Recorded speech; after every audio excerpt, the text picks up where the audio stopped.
Hi, this is Marion Douglas, your life coach and entrepreneur. And today I want to talk a little bit about about something that we call the ego. Because in my experience, that part of you that's referred to as the ego is what's doing a lot of the damage in people and doing a lot of the damage in their business, in their life, in their marriages, in their relationships on all levels. And so I want to refer to a book that was written by a man named Eckhart Tolle. And Eckhart Tolle wrote a book called The Power of Now, where he really dealt in some length with this whole thing about the ego. Now, in that book, he talked about a time in his life when he really felt like he wanted to kill himself. He was at the bottom of everything that was going on in his life, and what he considered the bottom anyway. And so at that point, he was actually having a conversation with himself and seriously contemplating suicide. And so somewhere in the depth of all of that, he was having a conversation with himself that went something like, "I just want to kill myself." And it actually is that statement right there that, according to his words, stopped him. Because at that moment, he considered, well, geez, who is I and who is myself? And so, as though there were two people in there, and they were at odds with each other. And so, right in there is when he started to go off onto his spiritual journey, where he's considering who is the I that wants to kill myself. Now, in my own experience, and probably an experience that most people have, there is a conversation that's going on in our heads that seems to be going on all the time with somebody else, as though there's somebody else in there with you, right? And so in my experience, I've just come to call that the other guy that I have this conversation with, other guy. Now, if you read psychology books like Freud and Carl Jung and people like that, they refer to other guy as your ego. And so the issue is not whether or not you have one. It's pretty clear. If you go through any spiritual reading, they talk about being in the spirit versus being in the flesh. And they do that in many different spiritual readings, including the Bible, as though there's two separate opposing entities in you. And then, so I just refer to the other guy as other guy. Okay. Now, here's the question: what is the other guy up to?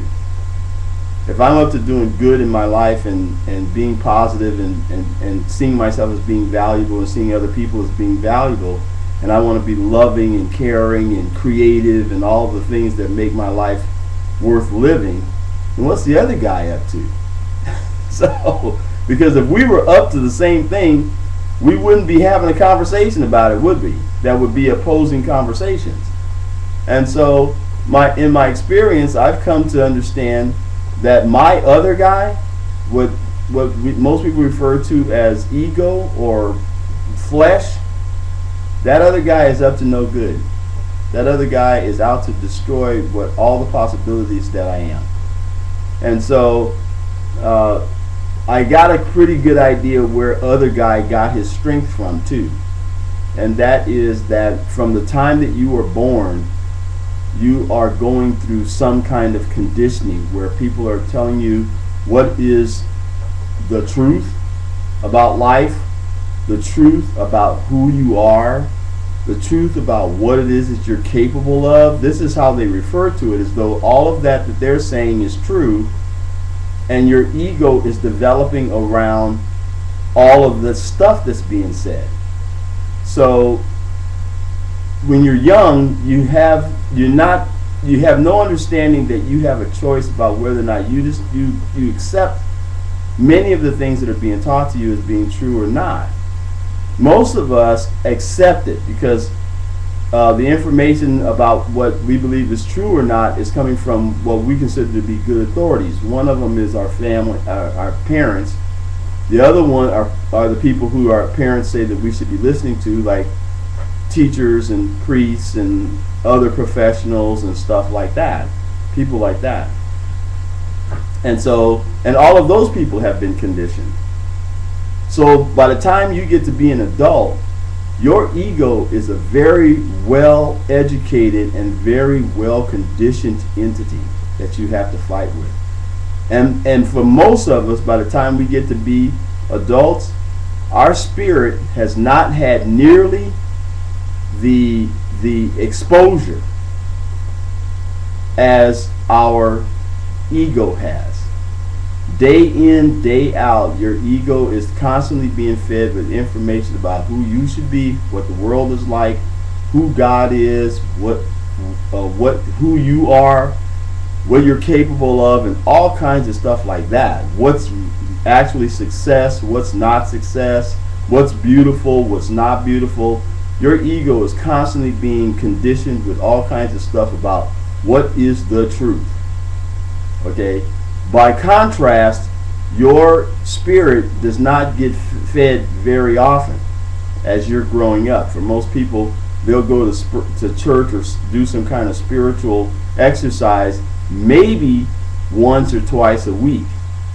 But your ego is in it daily for hours upon hours upon hours upon hours. That is how it gets to be so well developed and so powerful that when you get to the point where you actually need to defeat that dude in order for you to make progress, for your spirit to actually come forth and operate on your behalf in the world, you have a very powerful adversary.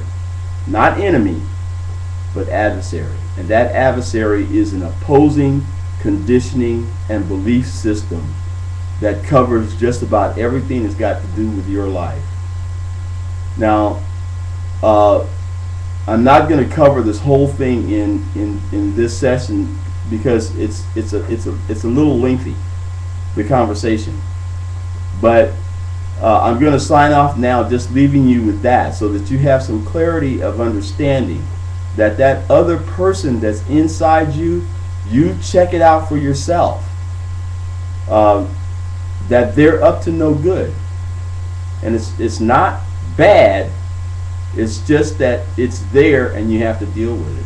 And for most of us, the defeat of ego, that means that in the spirit, whatever our spirit is, when our spirit is having a healthier, more vibrant, and more forceful conversation, activity in our lives, the ego's activity and conversation and forcefulness diminishes greatly. And in the spirit is where all of the success in your life is created, brought forth. So this is the end of video 1. I'm going to go into video 2, and we're going to talk a little bit more about being in the spirit and what this whole thing has to do with being successful in business and creating wealth and the kind of life that you said that you want to create for yourself.